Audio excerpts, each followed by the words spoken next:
যারা বাংলাদেশ থেকে আসতে চাচ্ছেন বা আসার আগ্রহী আছে, বাইক রাইডার হিসাবেও আসতে পারেন।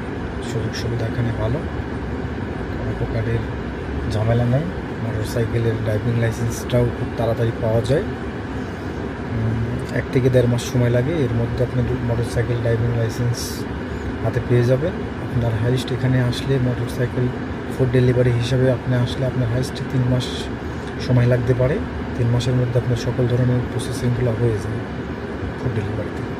আর দুবাই ট্যাক্সিতে আসলে একটু সময় প্রসেসিংটা একটু বেশি লাগে, কারো ক্ষেত্রে 5 মাস, কারো ক্ষেত্রে 6 মাস, 7 মাস এবং সময় লেগে থাকে।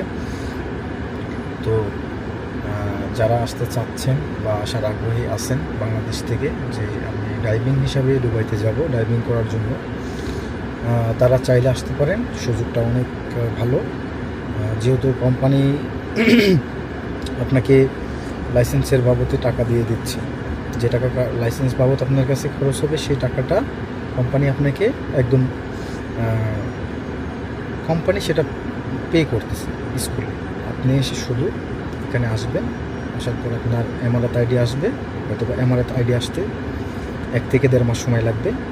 এমারত আইডি আসার পরে আপনি এমারত আইডিটা স্কুলে জমা করবেন। স্কুলে জমা করলে আপনি যেদিন এমারত আইডি আসবে তার পরের দিন আপনি গিয়ে স্কুলে ক্লাস শুরু করে দেবেন। আপনার ক্লাস শুরু হয়ে গেল। এখানে স্কুলের লার্নারের মেয়াদ থেকে 3 মাস, 3 মাসের মধ্যে আপনি লাইসেন্স নিয়ে চলে আসতে পারবেন ইনশাল্লাহ। মানে বর্তমান যে পরিস্থিতি, খুব তাড়াতাড়ি প্রসেসিংগুলো হচ্ছে, ভিসাগুলো তাড়াতাড়ি হচ্ছে, প্রসেসিংগুলোও তাড়াতাড়ি হচ্ছে। আশা করতেছি যারা দুবাই ট্যাক্সিতে আসতেছেন বা আসার আগ্রহী আছেন বা এসেছেন, তাদের জন্য ভালো কিছু হবে ইনশাল্লাহ। ধৈর্য ধরে থাকতে হবে। আর ওই চিল কান নিয়ে গেছে, একটা কথা আছে না, চিল কান নিয়ে গেছে, কানে হাত না দিয়ে চিলের পিছনে দৌড়াচ্ছেন। যাই হোক, বেশি কথা বাড়াবো না। আপনারা যারা যেখান থেকে আমার ভিডিও দেখতেছেন, যদি ভিডিওটি ভালো লেগে থাকে অবশ্যই আপনারা আমার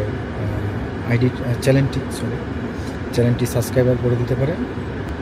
দুবাই থেকে আপডেট ভিডিও ছাড়া মাত্র যেন আপনার কাছে পৌঁছে যায়, আপনি চ্যানেলটি অবশ্যই সাবস্ক্রাইবার করে রাখবেন। আর দুবাই ট্যাক্সির কোনো বিষয়ে আপডেট কিছু জানার থাকলে আমার ভিডিওতে কমেন্ট করতে পারেন, আমি কমেন্টের অ্যান্সার দেওয়ার চেষ্টা করব।